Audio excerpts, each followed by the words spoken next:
बिस्मिल्लाहिर्रहमानिर्रहीम। अस्सलाम वालेकुम। खुश रहें, आबाद रहें, जहाँ भी रहें हैप्पी रहें और हेल्दी रहें। तो मैं हूँ फ़ायज़ा और वेलकम करती हूँ आपको चटपटे पकवान में। आज चटपटे पकवान में बना रही हूँ चिकन पोटा की बहुत ही लज़ीज़ और खुशबूदार सी रेसिपी। ये चिकन पोटा इतना ज़बरदस्त और मज़े का बनेगा कि आप चिकन कढ़ाई को भूल जाएंगे। तो रेसिपी बहुत ही आसान और मज़ेदार है, ट्राई कीजिएगा, इंशाल्लाह आपको ज़रूर पसंद आएगी। अच्छी लगे तो प्लीज़ लाइक कर दें और चटपटे पकवान को सब्सक्राइब भी कर लें। तो चलें जल्दी से चलते हैं अपने किचन में और बनाते हैं जी मज़ेदार सा ये चिकन पोटा। तो यहाँ पर मेरे पास है 500 ग्राम चिकन के पोटे। इनको मैंने बहुत ही अच्छे तरीके से वॉश कर लिया है। इनके ऊपर एक चर्बी की तह होती है जिसे आपने बहुत ही अच्छे तरीके से धो लेना है और रिमूव कर देना है।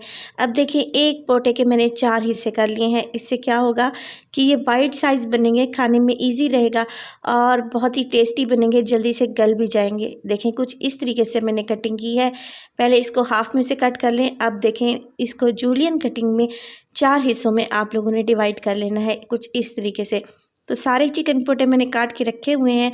तो चलें जल्दी से अब चलते हैं और इनकी कुकिंग करते हैं। तो मैंने ले ली है एक कढ़ाई और कढ़ाई में डाल दिए हैं ये सारे चिकन के पोटे जो मैंने काट के रखे हुए थे। अब इसमें डालूंगी मैं एक मीडियम साइज़ का मेरे पास है प्याज। देखिए, इस तरीके से मोटा मोटा सा काट कर डाल देंगे। प्याज डालने से चिकन पोटे की बहुत ही अच्छी सी ग्रेवी बनेगी जो बहुत ही टेस्टी और मज़ेदार होती है, लिहाजा इसमें प्याज ज़रूर ऐड करें। तो देखें, एक प्याज को मैंने मोटा मोटा सा रफली काट कर डाल दिया है। इसके अलावा मैं लूँगी 2 मीडियम साइज़ के टमाटर हैं, उनके भी 4 या फिर 2 टुकड़े कर लें और इस तरीके से बड़े बड़े टुकड़े आप लोगों ने शामिल कर देने हैं। अब यहाँ पर मैं इसमें शामिल करूँगी, इसको सॉफ्ट करने के लिए और गलाने के लिए 1 गिलास पानी शामिल करने लगी हूँ। पानी शामिल कर दें। इसके साथ साथ इसमें डालूँगी अदरक और लहसुन का पेस्ट है मेरे पास, 1 टेबल स्पून भर के मैंने शामिल कर दिया है।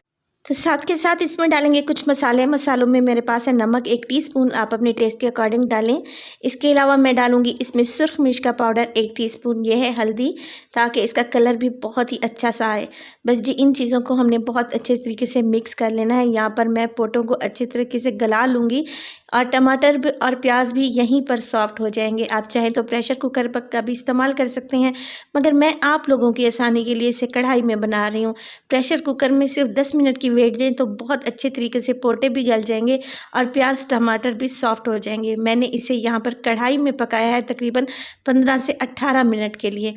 और देखें, पानी तकरीबन ड्राई होने वाला है और यहाँ पर प्याज और टमाटर भी बहुत अच्छे तरीके से गल गए हैं। बस क्या करेंगे, यहाँ पर टमाटर का जो स्किन है उसको देखें इस तरीके से हमने रिमूव कर देना है। ये खाते वक्त बिल्कुल भी अच्छी नहीं लगती। टमाटर की स्किन को रिमूव कर दिया है। अब मैंने ले लिया है एक चम्मच और इसकी मदद से देखिए टमाटर को कुछ इस तरीके से मैं सॉफ्ट कर लूँगी, इसका पेस्ट बना लूँगी। ये पहले से ही गले हुए हैं, सॉफ्ट हैं, लिहाजा बहुत अच्छा सा इसका मसाला रेडी हो जाएगा। अभी आप देख रहे हैं थोड़ा थोड़ा सा पानी बाकी है, लिहाजा इसी स्टेज पर मैं इसमें शामिल करूंगी, मेरे पास है ऑयल, तकरीबन आधा कप के बराबर इसमें मैंने ऑयल शामिल कर दिया है। ऑयल को अच्छे तरीके से मिक्स करेंगे और हमने यहाँ पर चिकन पोटे को बहुत ही अच्छे तरीके से भून लेना है ताकि ऑयल ऊपर आ जाए, बहुत अच्छा सा मसाला भी तैयार हो जाए। देखिए, मैं यहाँ पर चिकन पोटे को भून रही हूँ, साथ के साथ इसमें डालूंगी मोटा कूटा हुआ मेरे पास है धनिया। अभी फ्रेशली ही मैंने इसे कूटा है। फ्रेश धनिया का बहुत ही अच्छा सा टेस्ट आता है। और इसके बाद मेरे पास है ज़ीरा पाउडर तकरीबन हाफ़ टी स्पून। ये चीज़ें हमने इस स्टेज पर डालनी है जब हम चिकन पोटे को यहाँ पर भूनने लगे हैं। पहले आपने शामिल नहीं करनी वरना इनका टेस्ट नहीं आएगा।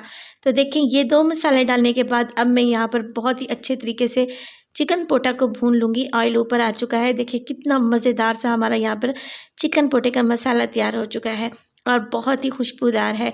यकीन करें, जब आप बनाएंगे तो आपका पूरा किचन महक उठेगा। यहाँ पर मैं इस स्टेज पर इसमें डालूंगी दही, तकरीबन 4 टेबल स्पून। दही डालने के बाद अच्छे से मिक्स कर लें। इस स्टेज पर आपने फ्लेम को लो कर देना है और लो फ्लेम पे आपने दही को बहुत ही अच्छे तरीके से मिक्स कर लेना है। रेसिपी अच्छी लग रही हो तो प्लीज़ लाइक कर दें और चटपटे पकवान को सब्सक्राइब भी कर लें। साथ के साथ इसमें डालूंगी हरी मिर्चें, 2 अदद हरी मिर्चों को मैंने काट कर शामिल कर दिया है, इनका बहुत ही अच्छा सा टेस्ट आएगा। जब दही का पानी खुश्क हो जाएगा और ऑयल भी ऊपर आ जाएगा, एंड में हम डालेंगे कसूरी मेथी, तकरीबन 1 टीस्पून, हाथों की मदद से मसल कर डाल दें। इसके अलावा इसमें डालूंगी हरा धनिया। गर्मा गर्म सर्व करेंगी तो इतना ज़बरदस्त और मज़े का ये चिकन पोटा तैयार हुआ है कि आप चिकन कढ़ाई को भूल जाएंगी और हमेशा इसे ही तैयार करेंगी। बहुत ही ज़बरदस्त और आला रेसिपी है। रेसिपी को ज़रूर ट्राई कीजिएगा। अच्छी लगे तो प्लीज़ लाइक कर दें और चटपटे पकवान को सब्सक्राइब भी कर लें। तो अपना बहुत सारा ख्याल रखिएगा। फ़ाइज़ा को भी अपनी दुआओं में याद रखिएगा। मुझे दीजिए इजाज़त। टिल देन अल्लाह निगहबान।